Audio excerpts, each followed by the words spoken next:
आमाजन नदी रे काहेकि नाही पोल। दुनियार द्वितीय सर्वबृहत नदी हेले आज पर्यंत पोल तैयारी होई पारुनी। जानतु यह पछर पूरा रहस्य।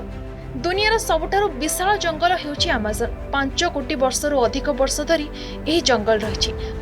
पृथ्वी को यह 20% अम्लजान देइथाय। एही जंगल देई जाइतिबा नदी को आमाजन नदी कुहाଯାଏ। नील नदी परे सर्वबृहत नदी हेउछि आमाजन नदी। दुनियार 9टी देश देई एही नदी प्रवाहित हेउछि। एही नदी आखपाखरे 3 कोटी भी अधिक लोक बसवास करती। किंतु आपण जानी आश्चर्य हेबे आज पर्यंत एही आमाजन नदी उपरे पोल तैयारी होई पारुनी।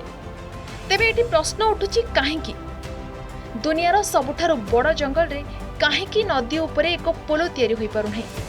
कोन एठारे बसवास करुथबा लोकंकु पोलर कोनोसी आवश्यकता नहीं।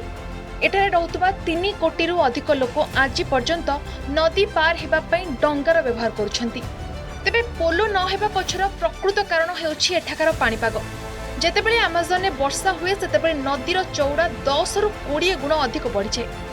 आउ यह अनुमान करि हुएनी कि वर्षा हेले यह केउ आड़ू आ केते मात्रा रे चौड़ा हेबो। ता सहित वर्षा हेले नदीकूल माटी एते नरम होई जाय जे जदि पोल तैयारी भी होईछि ताहाले भांगी जिबार संभावना बहुत, जहा लोकंको जीवन पाई मध्य विपद।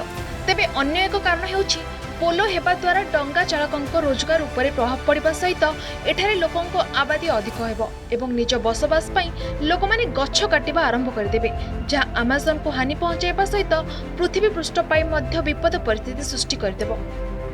Bureau report, Argus digital. जदि आपंक आम भिडी भल लगा तेब आम चैनल को लाइक, शेयर और सब्सक्राइब करने को जमा भी भूलु नहीं।